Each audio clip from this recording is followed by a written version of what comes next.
What is going on out there in Irish Breakdown land? I am Vince Taderi. I am the football analyst here at irishbreakdown.com. And with me, I won't say as always like I do with Brian, but with me more often, which is fantastic, is our guy Sean Davis. What's going on, Sean? Vince, how you doing, my man? I'm doing fantastic. It's a new week. Well, I guess it was a new week yesterday. It's a new week for me today because we have school. Fall break is over, unfortunately. So I am back in the prison cell that is behind me. Also known as a high school, but we're back and we're talking Notre Dame offense versus USC defense. We're back in a game week, which is great. How did you spend your bye week? That's a good question. Working. Yeah, I didn't get a bye week from my actual job. Right. It's playoff time, so it's pretty busy around the studios. So. Yeah, working and watching a great weekend of college football, actually. Yeah, no doubt. Again, another crazy week of college football. Definitely. You know, Purdue, beating Iowa. I don't think anybody thought Iowa was truly the number 2 team in the country, but they're certainly not anymore with the Boilermakers doing their thing. And, all the nuttiness that went on in Tennessee with Lane Kiffin and Ole Miss and, just down the line, just craziness all weekend, man. Absolutely. And the more this plays out, I've had this conversation with Malik. It's just funny that this is the year that you would want to be at your best if you're Notre Dame, considering the fact that the usual suspects of Clemson and Alabama might not be in the playoff. Yeah. Like, this is the opportunity for all the other teams to go win a national championship because the landscape is truly wide open and crazy on a weekly basis, like you said. Yeah, we talked about it in the offseason that this might be the year where things are kind of anybody's game, I guess, which is crazy to think. We talked about it, and I logically could see that would be the case, but I still needed to be shown, and it's been even nuttier than we thought it was going to be. So, this is – look, an 11-1 Notre Dame team, there's still a lot in front of this team. There's no question about that, especially depending on how they take care of their business the next 6 games. Yeah, that Iowa game was definitely something that Notre Dame fans should be able to watch, take a step back and say, you know what? Purdue's defense is pretty good. Yeah. Like, after struggling, Jeff Brom made the coaching moves in the offseason, and that side of the ball with Karlaftis, he just destroys every offensive scheme for everyone that they face. He did it for Iowa. They had like 4 guys blocking them on one play. Right. And that was the craziest thing I've ever seen. And then David Bell. He's a beast. He played well. I thought Cam Hart had a pretty good game against David Bell. Agreed. Didn't allow him to have that monster game that he had against Iowa. So you take a step back and notice that Purdue is actually a pretty good team. Mm-hmm. And to be able to, the defense to hold Jeff Brom in that offense, the way they held him down, keep them out of the end zone. I just think it's certain games like that where you're able to see that and say, you know what? Maybe I was too hard on Notre Dame coming out of that Purdue game. And now you start to set the expectations for your own team to the right temperature that it should have been all along. Yeah. No, I think that's a really good point. I don't think Cam Hart gets the just due that he deserves. He has done a great job of locking down the opposition. So much so that they don't throw in his direction anymore. They're not picking on 5. They're picking on 28 and 6, and obviously we talked about with our midterm grades, those guys need to step up. But I think Cam Hart has exceeded most people's expectations, which is great as a first-time starter, a guy who obviously came in as an offensive player, has been playing corner for a year and a half. I thought that he has played very, very well up to this point. Man, when you have 2 guys in your secondary that teams are trying to stay away from, and Cam Hart and Kyle Hamilton, it opens up opportunities for guys like Clarence Lewis and Tariq Bracy. And Tariq was able to take advantage of that against Virginia Tech and come up with the big interception. So sure, you look for more of that. Even if the youngsters like Ramon Henderson get into the game, they'll have opportunities to make plays. And you look for those other guys in the secondary to make those plays for the rest of the season. Absolutely. Yeah. So, today it's our Stacking Up podcast, and we're going to talk Notre Dame's offense versus USC's defense. We're diving in to the opponent. Notre Dame plays USC Saturday night, 7:30 at home. which is fantastic. Normally, we don't do a whole lot of comments and questions, but we do have a super chat from Jay, so I do want to get it up here before we get started. Jay says, "Sup, fellas? Tom Loy and Wilt Fong with crystal balls for Billy Schrouth to Notre Dame. His dad seems to be pro Notre Dame, which is great. Hopefully the staff gets this done." Could not agree with you more, Jay. First of all, thank you for the super chat. Really appreciate it. His dad is pro Notre Dame. And honestly, from what I can gather from Brian, and he's a little closer to the situation than I am, Billy is pro Notre Dame. It's just, there's a few issues, obviously. Brian said it in the last podcast that Billy was a silent commit to Notre Dame for a little while. Yeah. But, this offensive line has not operated the way that they need to. They're starting to come around a little bit. I wouldn't say the light is fully on, and I would say that it's, not pitch black in the room anymore. Yeah. But the light is starting to come on for this offensive line. And, if what we're hearing, not what we're hearing, because I didn't hear it, if what some people in the media are hearing, that this might be the last season for the offensive line coach, Jeff Quinn, then, Billy Schrouth, I think, looks long and hard at Notre Dame as opposed to staying in state. Yeah, and I remember over the summer we were talking about the need to get one of these Wisconsin big boys. Yeah, no doubt. We have to get one to really prove that we're taking that step forward in recruiting. Yeah. And to hear this news is very encouraging. Yes, it is. To that class, very encouraging to that class. The Jeff Quinn news, like you said, there's rumblings out there. We don't know how much they're true, right, or whether or not they're just rumors. But with that being said, what you do see is you see youngsters coming in and playing better. Yeah. Than what was previously being given from a production standpoint from the offensive line. And when you have other young guys that are in high school seeing guys getting the opportunity and actually succeeding, that bodes well. And going up there and doing what they did against Wisconsin on a national stage, I'm sure, that was great for this young man to see as well. So sure didn't hurt. Didn't hurt at all. So this is exciting news. It is. I don't follow those guys, obviously, but yeah, this is. I appreciate Jay you bringing this to my attention because again, Brian's more the recruiting guy. He really focuses on that when he can, and he's driving back from Virginia as we speak. So I'm sure that he can give more information on that the next time he's on the show, which I think will be tomorrow. Depends on how the trip home goes, but we'll see how that transpires. But I know that he's got a long way to go today, so it's going to be a little bit. But that's. I hope you're right, Jay. I hope that everything is trending towards Notre Dame because that would be a huge get for Notre Dame. A huge get, especially with the way things are transpiring on the offensive line during the season. So, okay, let's jump right in, Sean. We're going to talk the Notre Dame run offense versus the USC run defense. So let's throw it up here. I will apologize in advance. It is not as clean looking as when Brian does it, but usually it comes from his side of things. But we got our stats up here. Look, Notre Dame has not run the ball very well this year. That is the understatement of the century. They're not even averaging 100 yards a game. That's 118th in the country. I mean, every one of those statistics for Notre Dame is in triple digits. That is not normal for Notre Dame. That is not a good thing, but it is what we've seen all year long up to this point. And things aren't going to change from a team ranking situation after 1 week. They had 180 yards on the ground, I do believe, against Virginia Tech, which is great. But that needs to trend the same way moving forward before we start getting overly excited about this run offense, Sean. Well, this game for me, if you've watched USC any this year, they are extremely light in the pants. Yes.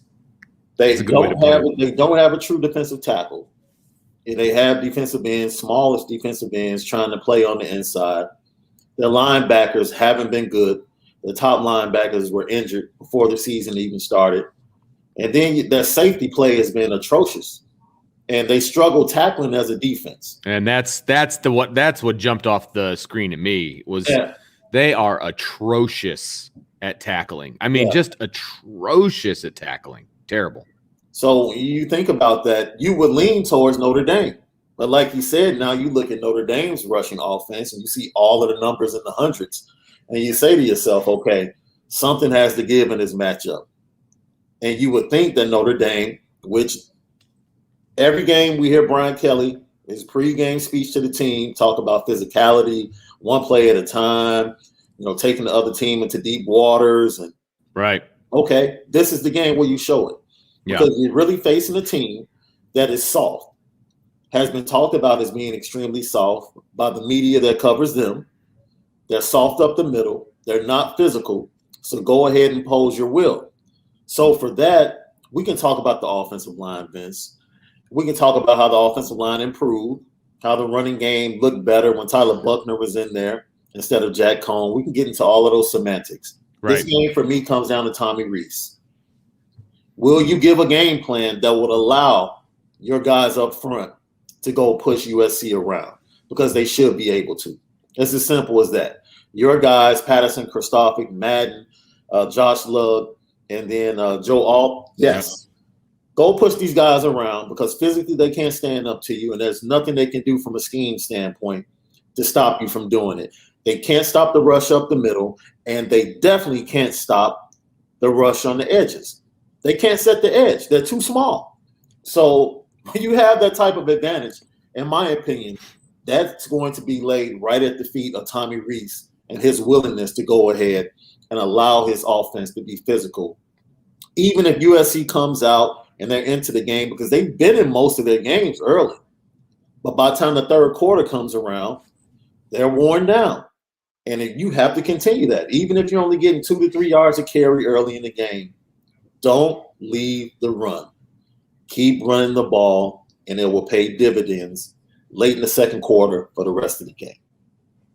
Yeah, no, I'm with you 100%. And I like what you're saying. You're laying it at the feet of Tommy Rees because I completely agree. And it doesn't have anything to do with 13 personnel. You know what I mean? Like you don't need 12 and 13 personnel to blow these guys off the line. No, you don't. And there are people I'm sure that would say you're playing into the hands of USC if you're trying to get out on the perimeter and do some things like that. I disagree. I think that you can run your jets and you can run, different things along those lines because it's not difficult to set the edge against these guys because they are light in the pants. Yeah. To steal your phrase, which I love.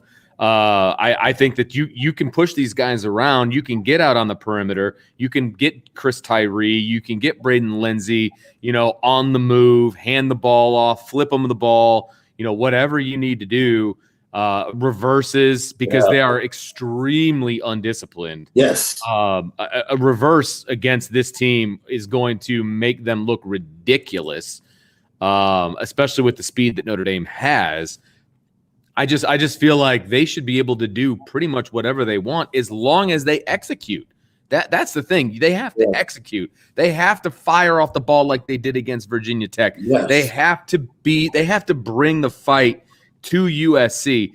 And look, it's a night game. It's going to be a great environment. It always is as a night game at Notre Dame. I feel like the fans actually, they're pretty lubed up by the time night games roll around. And so they bring it. I'll give the fans credit. A lot of times I'm knocking the fans. I will give them credit for the atmosphere that they bring for night games. That should feed right into the want to for Notre Dame in the run game. They should want to just punish USC for taking that trip. Plus, it's going to be cold. It's going to be like in the 40s, which for USC, it might as well be snowing. Yeah. Right? I mean, everything is lining up to be in your advantage if you're Notre Dame, and they just need to take advantage of that. And this team and this program, we're talking about USC, they're in a space with Dante Williams. I feel bad for him because he probably has assistant coaches sending their resume out, right? Oh, yeah. And then you have players that really don't have anything to hold on to. There's no chance of winning the Pac-12. So what are we playing for? And That's why you see this team being outscored 42-3 in the third quarter. Yeah. The last 2 weeks, which is crazy. And what that says is we come out, we're excited about the game plan, we're excited to play, and once we get hit in the mouth, we don't have a counter. We just don't have a counter because we can't pull. There's nothing in the well to pull from. Right. There's nothing we're really playing for other than just being out here and being excited. And if you allow them to stay in the game, you're going to have a problem on your hands. But if you punch them in the mouth and you be physical and wear them down and take their soul, they'll give up. Yes, they will. This team is in the right position for Notre Dame to just bury them if they come out, play physical football. And I'm not worried about the defense. We need the offense to set the tone. The defense has set the tone the entire year. This is a perfect game for Tommy Rees and the Notre Dame offense to set the tone with physicality from the first series for the rest of the game. Just take their soul, and you won't have to worry about this team. Yeah, that's a really good point because – and we've talked about what the next 6 games have in store for Notre Dame. Yeah. The defenses that they're going to face are not good defenses. No. And this is an opportunity to show, okay, we're not playing a good defense. Let's take advantage of that. Yeah. You know what I mean? Because the defense, they're going to give up some yards. I mean, against this style of offense, I mean, they're not, USC isn't great at it, but they're still going to be able to put up yardage. Okay. Now, we're going to talk about the Notre Dame defense more tomorrow, obviously, but they're going to have their hands full. I'll just put it that way. The Notre Dame defense is going to have their hands full, so the offense has to step up. They have to be like, look, you guys have picked us up, the offense talking to the defense. You guys have picked us up almost every game up to this point. Absolutely. It's our turn to kind of, pick you guys up and make sure you guys are playing with a lead, right? Make sure you guys are playing so that, USC is already feeling the pressure with their offense because their defense is terrible, right? Because Notre Dame is running all over them and taking their soul, like you said. I love that. I think I really do think that this is an opportunity for this offense to prove to a lot of people that they have what it takes to just be physical. Just be physical. That's all we're asking for right now. Because physicality will lead to other things offensively for Notre Dame, and the run game can set the tone. Physicality and then creativity. That's why I laid everything at the feet of Tommy Rees. Yeah. You talked about it. If you go watch how teams have attacked USC, it's not just lining up with 2 tight ends and, 12, like you said, right, 11, 12 personnel. No, you can spread them out, 3 receivers and a tight end, and still be physical. Right. You can go 4 wide and still be physical, depending upon the play call. Because one thing I know, their defensive ends and their outside linebackers are very young, and they just want to get to the quarterback. That's all they want to do. They fly up the field every play. You talked about how undisciplined they are. If you know this early on, use that to your advantage. Absolutely. Maybe you run some draw plays. Maybe you run something off schedule. They might be expecting this, where we're going to go to this in this situation. We're going to give them a similar look and make them think we're going to what we've done the previous 6 games. Guess what? You didn't plan for this. And that's what Tommy Rees has to do for the second half of this season. He has to take what teams are seeing on film and be able to adjust and stay ahead of teams each and every game. And then that starts with the foundation of the physicality. It doesn't – when you tell your team we can only be physical in this formation, yes, then what are you saying? You can tell a team, look, we're going to go 4 wide and we're still going to be physical. Right. We're going to knock their butts off the ball.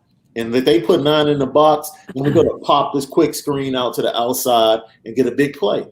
It's that simple. Yep. It really is that simple. So I want to see that mindset, like you talked about it, come out, be physical, knock them off the ball, establish the run. There's no reason why Kyron Williams didn't have 100 yards in this game.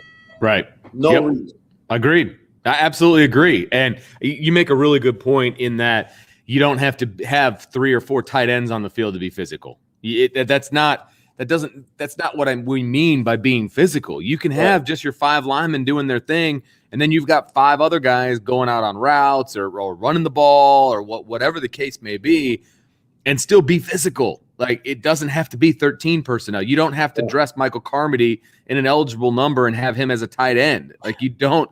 That is not necessary. And the fact that Brian Kelly brought that up in the press conference yesterday just made me, hand to head. Hand to head immediately. Like, why are we doing this? It's not. It is not necessary. They're just stuck on doing things the way they feel like they need to be done. Right. Mitchell Evans won't be back into the second half. Okay, that's fine. Right. Then go to other sets that will still allow you to be physical. Like, stop being stuck with, like, we can't do it unless we have 2 tight ends. So let's move a guy he's not as athletic as Joe Alt. Nope. He's not as good at left tackle as Joe Alt. Right. But let's try to move him to tight end. Right. Let's have him seal the edge at tight end. And I think I heard you guys mention it. Yeah, let's let the defense know that he's no viable option in the passing game when he comes on the field. Right. That's exactly right. You're taking a guy off. At least when you have a real tight end in the game, he's a viable option. George Takis hasn't been a viable option until the last game where he finally caught a pass. He's been targeted 1 time, and he caught a pass for 15 yards. Woo! Like that, you should be sending him out on routes more often. Because people look at him as a tackle right now. They don't look at when 85 is on the field that he's a viable, threat in the pass game. And if you're going to put Michael Carmody in number 45 or whatever number that you're going to put him in, they know he's not a viable option. This isn't the NFL where they're going to throw to a tackle. It's not going to happen. They've watched enough Notre Dame film to know that they're not throwing to that guy. Just like they never put Joe Alt when he was wearing 45 and he was in there as the 3rd tight end. They didn't put him out, in a pass route. It's just not going to happen, and you're not fooling anybody. So why are we doing it? And it's so confusing. His press conference yesterday it just had me spinning, almost like someone had hit me in the head with a bat, and the birds were just spinning around the top of my head. I'm like, what are you saying? Like, when I think it was Tyler who asked the question about the 2 Jack Combs. Yeah. Right. And how do you get him to perform the way he does to close the game early on in the game? And he goes into this whole soliloquy of the game plan and usage of Tyler Buckner. And so basically we can't be physical with Jack Combs early in the game. Right. So we have to bring in Tyler Buckner to be physical and to wear the defensive line down so that when it comes to the 4th quarter, they can't pass rush because Tyler Buckner has worn them down in the middle of the game. And it's like, what are we talking about? Good question. It's like we can only be physical with certain packages. Right. So you're saying I don't have a physical football team. So I have to create packages to where they can be physical. And then we can wear the defense down. And then Jack Combs can come in and be the quarterback we believe he can be and practice. I was so confused. It made no sense. I was so confused. And I'm like, so now we're using Tyler Buckner. Right. We're not bringing him in to actually develop him. This is your package. This is your purpose. Wear the other team down, and then we'll win it with Jack in the end. Right. Totally confused. Yep. That makes 2 of us. Believe me, that makes 2 of us. So on paper, this looks like it should be advantage USC. Right. As we're looking at these numbers, it should be advantage USC. Yeah. So I'll ask you, Sean, who do you give the advantage to in this matchup? I'll give the advantage to Notre Dame. The numbers are skewed because, honestly, USC does not play in a physical conference. They play in a conference where people like to throw the ball.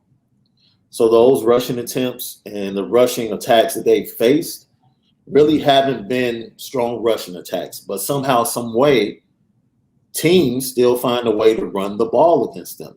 Right. So that bodes well for Notre Dame. Teams that really don't even focus on running the ball find a way to make that the key point and key part of the game plan when they're facing USC. Tommy Rees follows suit. Every other offensive coordinator can take their pride and put it to the side And even though they might want to throw the ball 30 to 40 times, they see USC on the schedule and they say, we can just push these guys around. And eventually I can get to my passing game and play action and some of the other actions off of a physical running game that sets the tone. Absolutely. This is, after what I saw against Virginia Tech, because going into Virginia Tech, Brian and I gave the advantage in all three categories, run game, pass game, scoring. We gave it all to Virginia Tech against Notre Dame's offense because they just hadn't shown us that they're going to win any of these matchups, right? Yeah.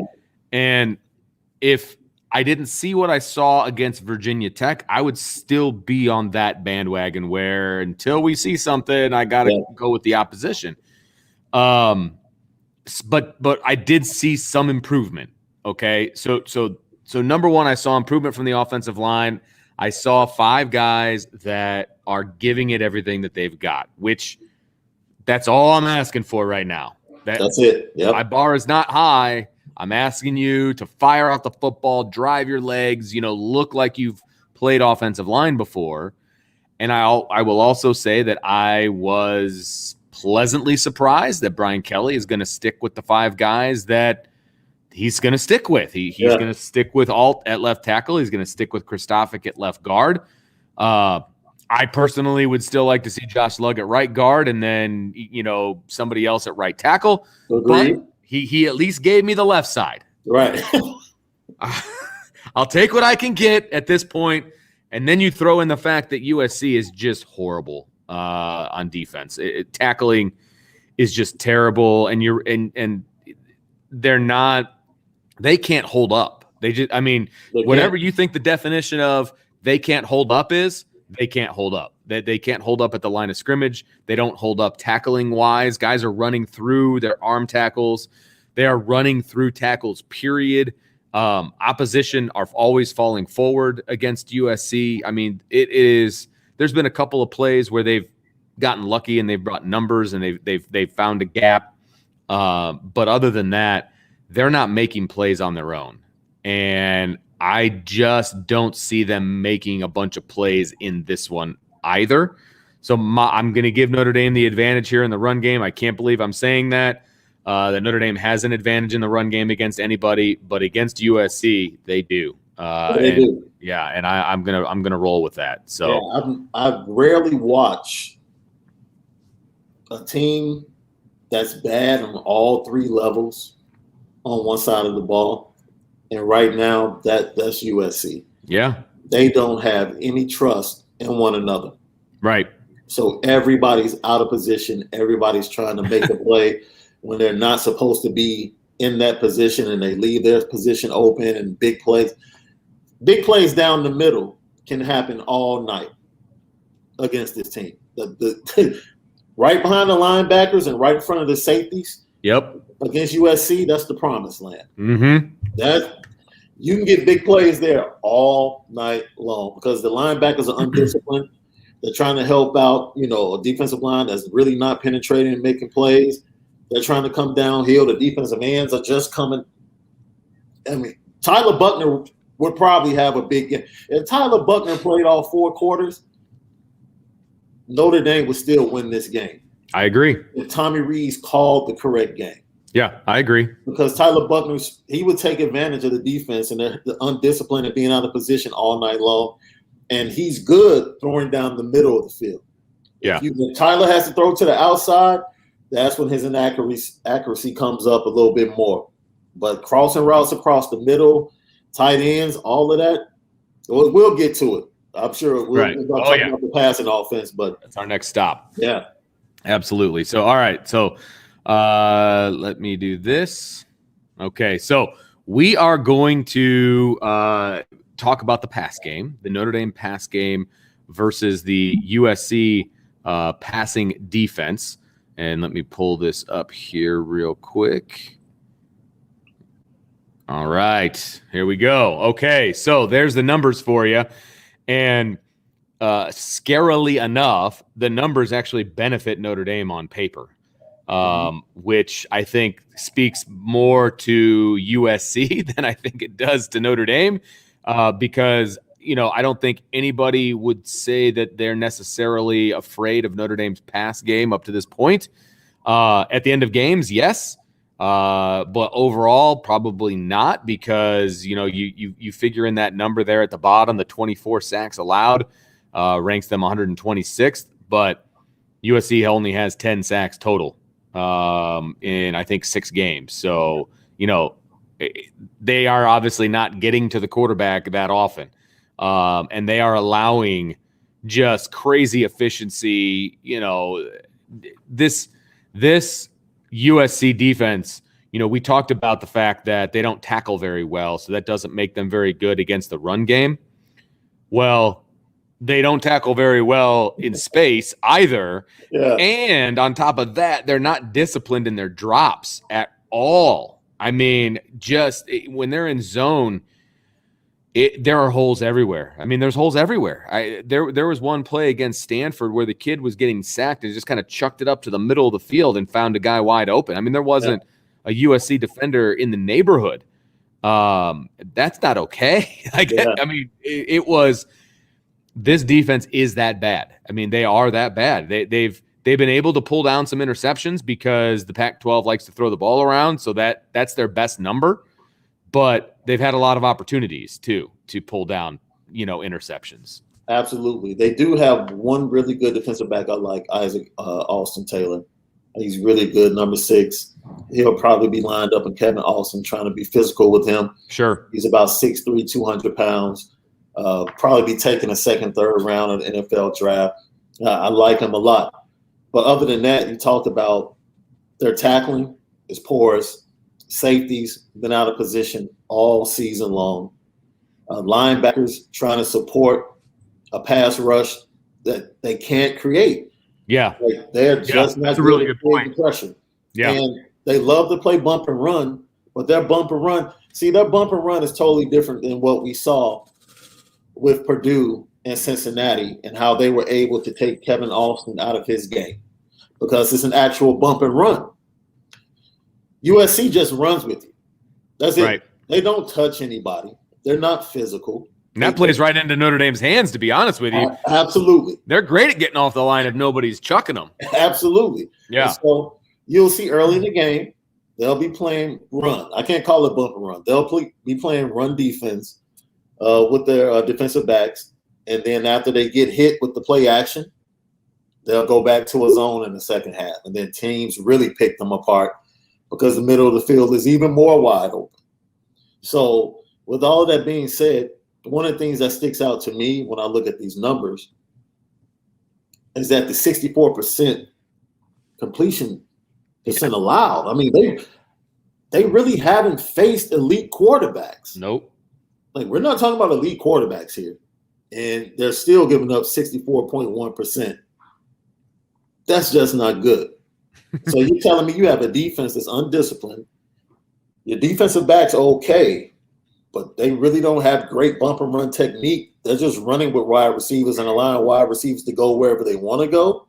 And you're not creating pressure, which means you try to blitz your linebackers to create the pressure, and you're still not successful getting to the quarterback. And now you have this big, wide open area in the middle of your defense where completions are just happening at an alarming rate for a defense. That, to me, is a clear sign. You know what, Michael Mayer, they say you're 100%. Yeah. Go have a field day, young man. Yeah. Go have a day, because it's going to take 3 Trojans to bring you down once you catch the ball. Absolutely.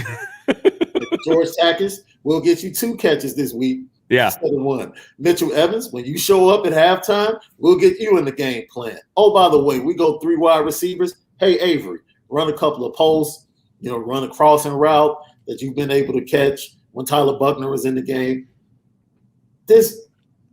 Tommy Rees has so much on the plate that he can really go at. But like we said earlier, just be physical first. Like, it's a lot you can get to, and there's a lot you can use to attack this defense.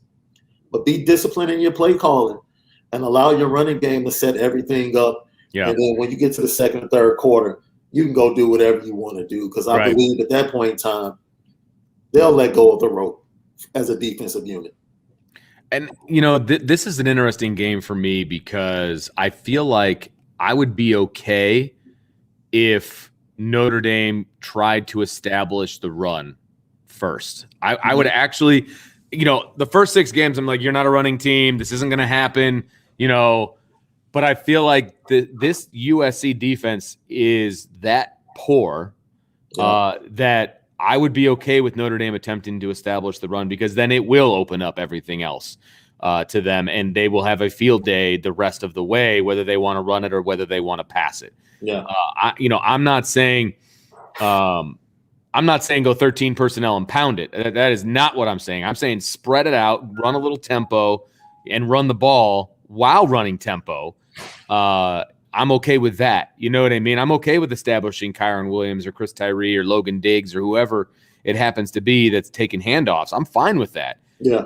Because I think that will open up even more the passing game. And on top of that, this is a game where I think Jack Cohn can excel, because there's going to be dudes open, and his strength is sitting back there and finding dudes that are open.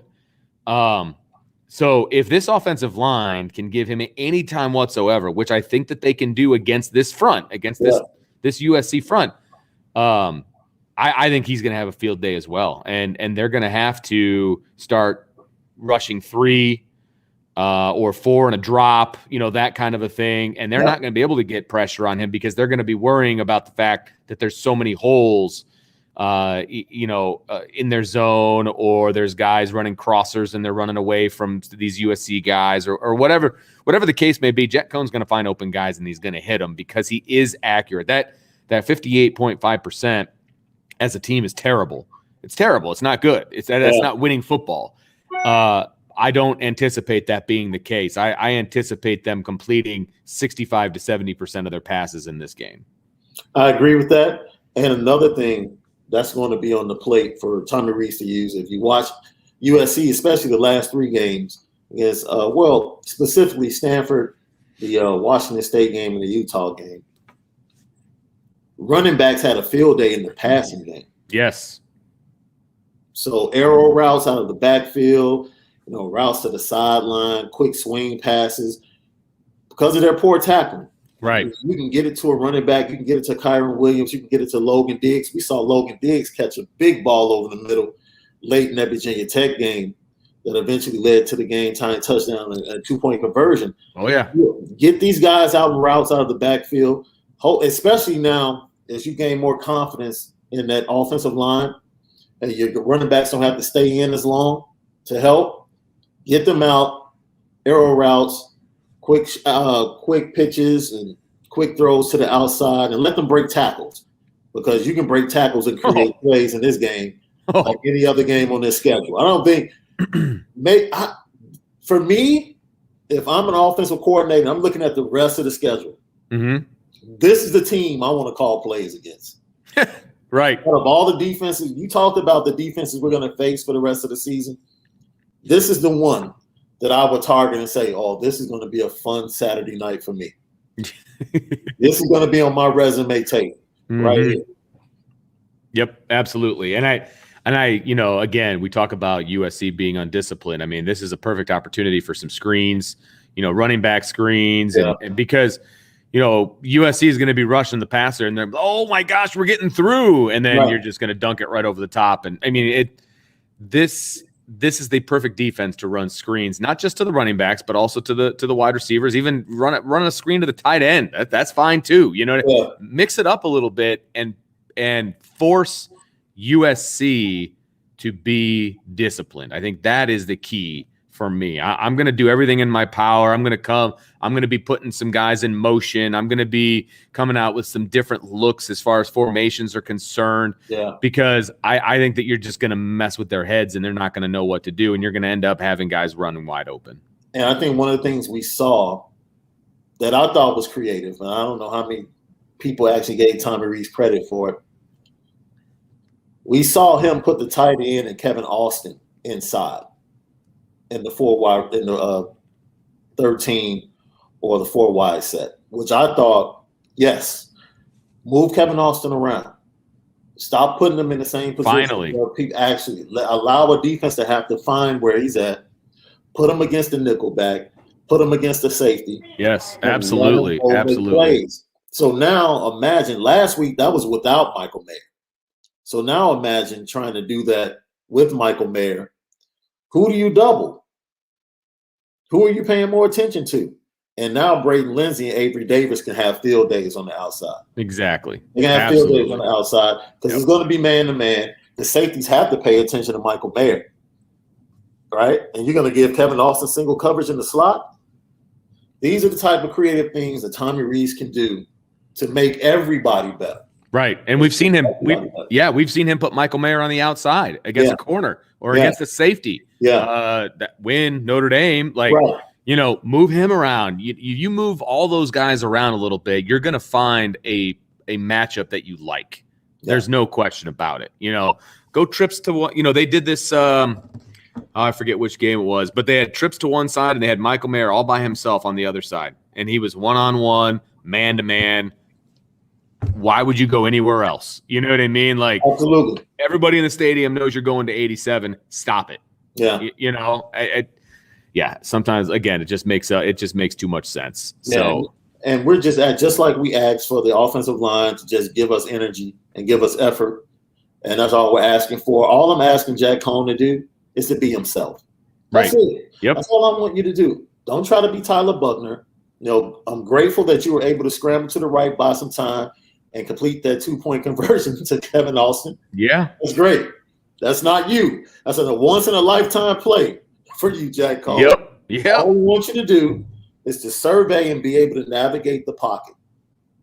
Move up, move to the side, move to the left, and give yourself just a little bit of time and be accurate with your throws and get the ball out of your hand quickly. That's it. And then as the offensive line moves on in the game, the defense starts to tire, then take your time because you're going to get more time. And you should expect to have more time because USC can't rush the passer. Exactly. So this should be a very comfortable game for Jack Cohn. He should be at his best. I agree. This sets up nicely for him to kind of, I hate to call it a confidence game. Yeah. But Jack Cohn, I think he lacks a little confidence right now. And look, he did a great job, taking him down and doing what he needed to do at the end of the game. Great job. But I think from a start to finish standpoint, this is a confidence game for Jack Cohn, right? And all those Jack Cohn haters out there, if he gets his confidence, you're going to be like, okay, we're okay with 17 back there. You know what I mean? If he gets his confidence back, he gets his mojo back there, and he just starts picking apart a defense, you're going to see a really good Jack Cohn throwing the ball all over the place. And it was weird hearing Brian Kelly use the word urgency. Yeah. In late in games, Jack has a little bit more urgency. What are you talking about? Right. There's a freshman quarterback breathing down his neck. How is he not going out from the first drive with urgency? Right. I need to play well. Because if I don't, this kid is coming in. Right. And they want him to play more and more every week. There's no way you can say that Jack Cohn doesn't have urgency to start a game. Absolutely. Yes, no question. Because I know in his mind, there's urgency. Yeah. For some reason, you as the coach, you don't feel like he has that urgency. Oh, man, that's a disconnect there. Yeah, I agree. But maybe the game plan is not urgent enough. Right. To put him in position to make plays early on and make him comfortable enough early on to whereas that urgency can be there. And maybe it's speeding up the offense. Maybe it's going up tempo because late in the game, he's usually playing up tempo, 2-minute type drills. Okay, fine. You can go up tempo at certain spots, right? If you're being physical and you say, once we get to the 50, this is what we're going to. Sure. And he knows that. Exactly. That we've been talking about that for a while. It needs to be defined. Yeah. That way he knows, okay, when this happens, he's, Tyler's coming in. Great, man. Hey, high five. You're in. I'm out. Let's go. Right. But it can't be a looking over the shoulder situation, just waiting to get replaced. No, and it shouldn't be. And I think what should help him is keeping the defense on his toes. I'm not saying go up tempo for the entire drive, but the first 4 plays or until you get to midfield, we're playing regular offense. Hey, Jack, once we get to midfield or in that area, you get a first down in that area, we're going up tempo. and this is the play we're going to. Yep. You already know. And just keep it going, keep it going. That changeup allows you to have an advantage on the defense. No doubt. It's not so much about doing everything for your guys. If you have the defense not knowing what they want to do, the advantage is already on your side. Right. So as an offensive coordinator, you have to create those type of opportunities, not just for your quarterback, but for your offense. Right. No question. So I'm for all of that. Up-tempo, changes, bringing Tyler in a certain spot on the field, certain packages, red zone. Like, do everything. But all of this, taking Jack Cohn out of his rhythm just because. Right. That I don't support. Absolutely correct. Yep. Could not agree more with that. So your advantage in this matchup goes to?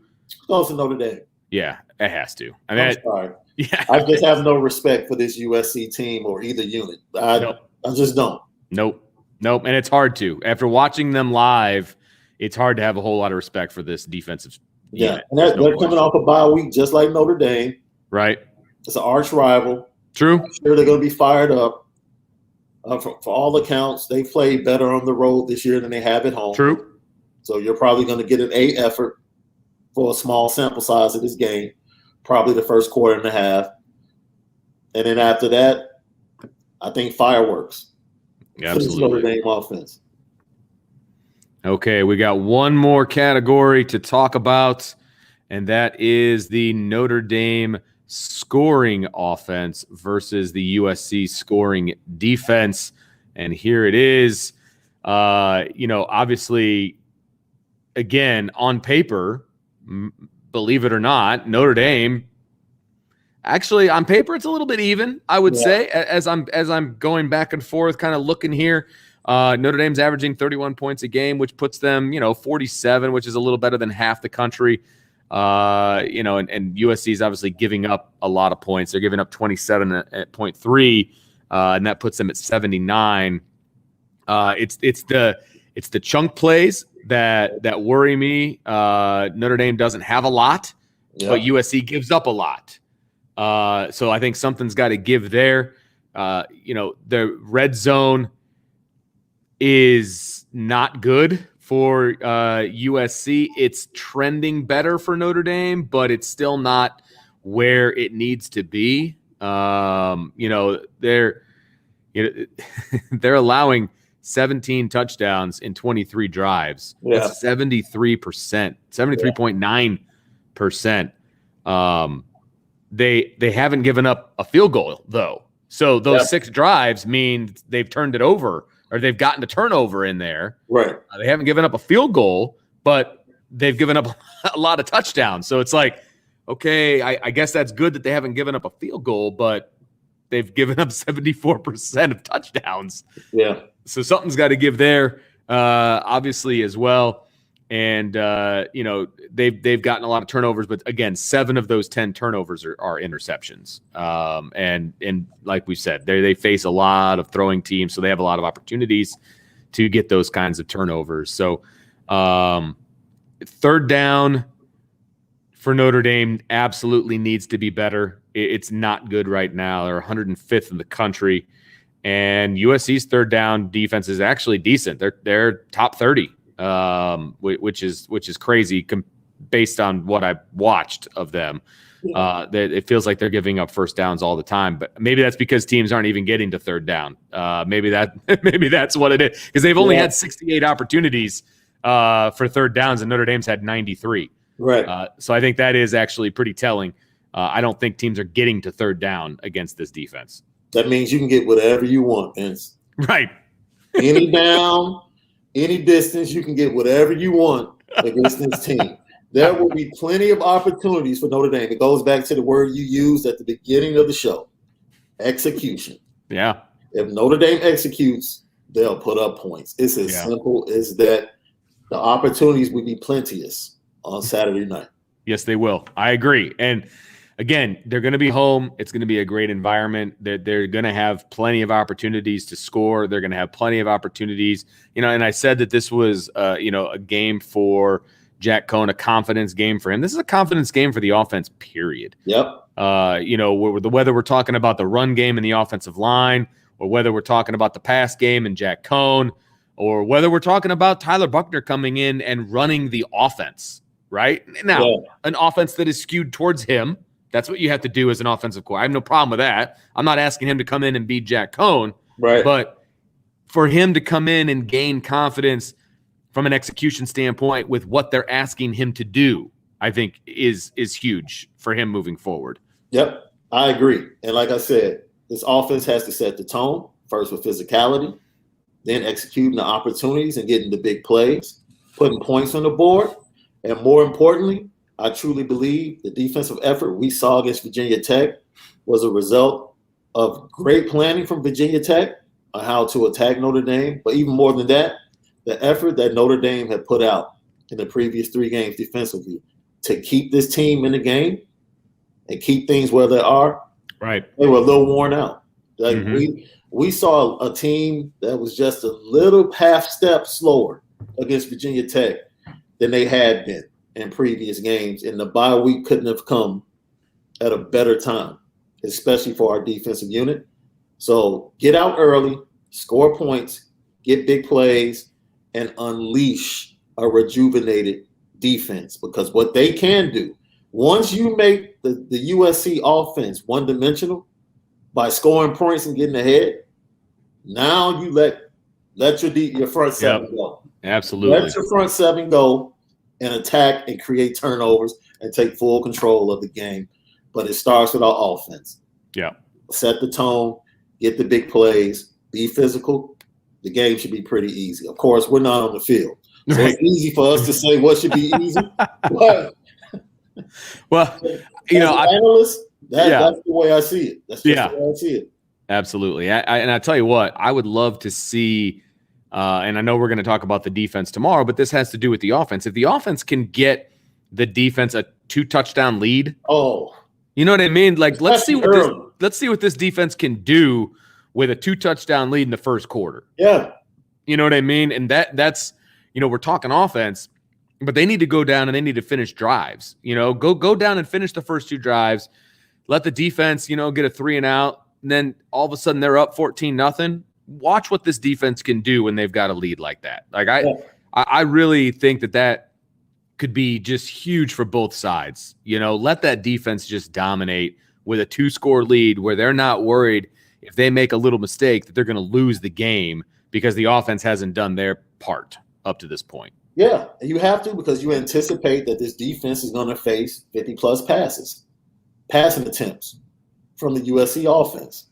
So the more you can keep time of possession in your favor as an offense and be physical and hit on big plays and demoralize the team, getting out front and allowing your defense to play and get off the field and get the ball right back to you and you score again, then the game becomes pretty much, like you said, Tommy Rees can just have his choice of whatever he wants to pick on the play sheet. And at that point, Marcus Freeman is, oh my God, he's probably rubbing his hands saying, what? We haven't been in this position before to be able to truly attack and get after the quarterback like we can. So it's a perfect storm. It's a perfect storm. Like you said, the weather will make an impact as well. Absolutely. In the passing game. We won't know how windy it will be, but for it to be in the 40s, I expect some type of wind. And when you have a team that wants to throw the ball 50-plus times, hey. And the thing about it, their offensive line is, you guys will talk about it, they're just not a physical team at all. Right. They're just not a physical team.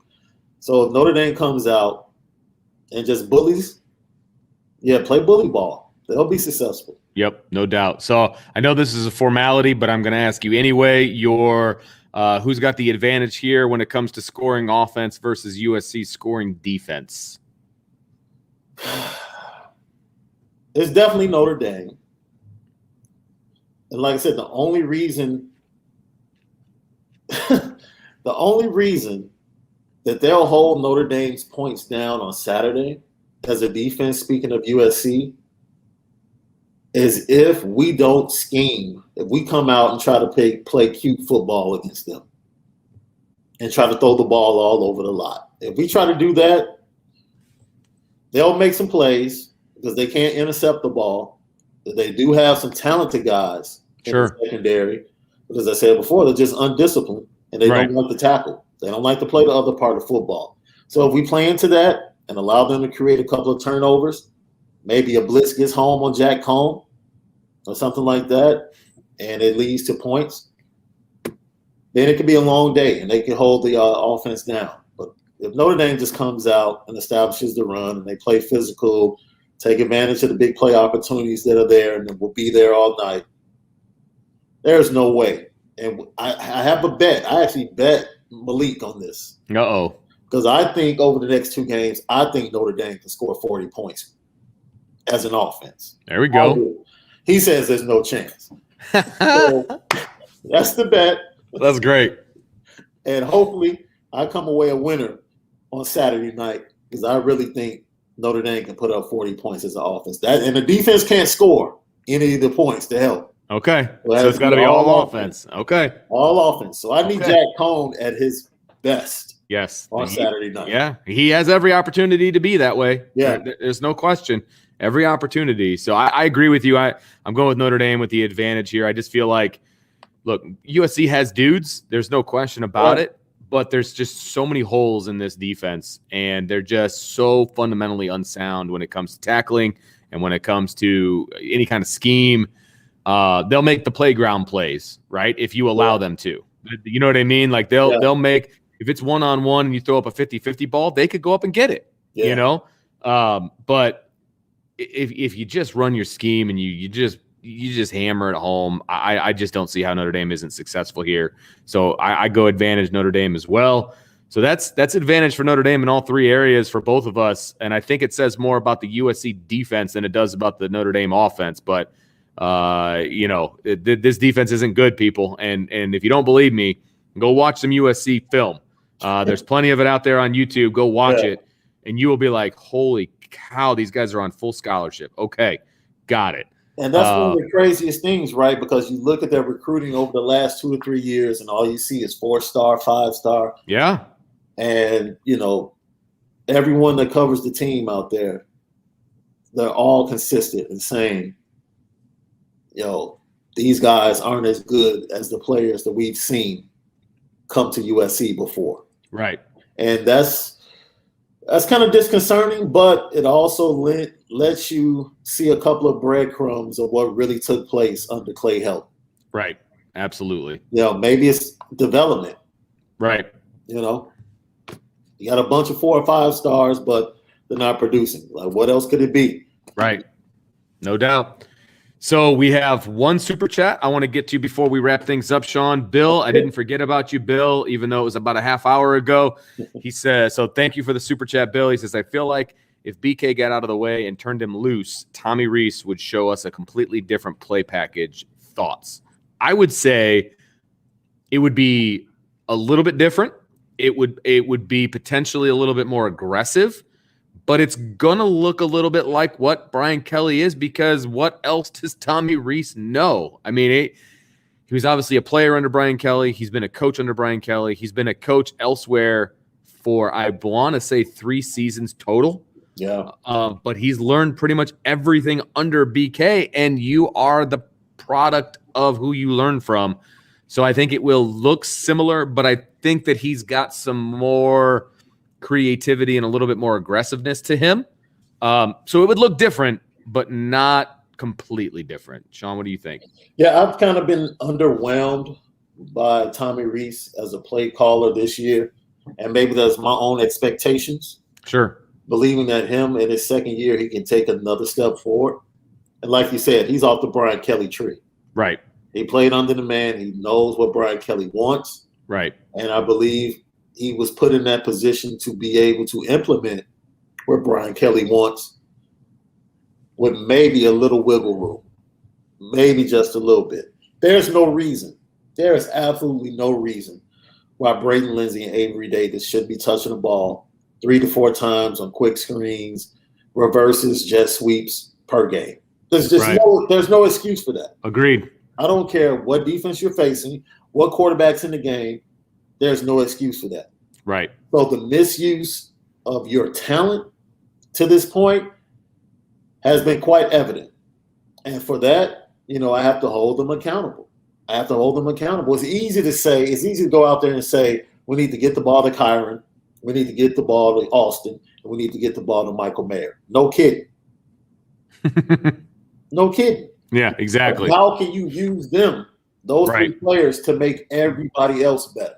Right, absolutely. And get them involved. That's the key. It's easy to get the ball to those three guys because they can create their own opportunities. Everybody else, it might not be that simple. Right. So I need to see Tommy Rees do a better job of using his studs to create opportunities for the other weapons that he has in that offense. And until I see that, I just don't think we're going to see anything more different than what we would see under Brian Kelly. Agreed. Well, that is going to do it for us today. Sean, thank you very, very much for joining us. My pleasure as always. Let the people know where they can find the Lucky Lefty Podcast. Lucky Lefty Podcast YouTube channel. Go ahead, type Lucky Lefty Podcast in. Subscribe, hit the share button, hit the like button. We're growing, and we thank you so much for the influence of Irish Breakdown and everything that you and Brian do. We watch you guys, and you guys have been great mentors and teachers to us in this podcast lane. We love talking Notre Dame football. We love the Notre Dame fan base, and we're just continuing to grow. You can follow us on Instagram and also Twitter at Lucky Lefty Pod. And, I'm writing for Irish Breakdown each and every week, giving betting tips and doing predictions with everybody else, part of the Irish Breakdown crew. So super excited. It's been a fun year of college football, and it can only get better and go up from here. And hopefully we're watching an 11-1 football team that's going to a major bowl. Absolutely. Yep. So make sure you hit the subscribe button, the like button, the notification bell so you know when we are doing our thing. Brian wanted me to remind everybody that we are doing an Irish Breakdown tailgate at the USC game. Not sure what the details are yet, but we are going to have a tailgate. So if anybody is coming into town for the USC game, we will have information about it, I'm sure, on the website at irishbreakdown.com, and we'll keep talking about it as we move forward here on the podcast. So make sure you stop by and at least talk some ball with us, and we'll have a really good time. So make sure you stop by that. So for Sean Davis, for myself, and for Brian Driscoll, who's driving home from Virginia, we will talk. That's right, man. We will talk to you guys next time on the Irish Breakdown podcast.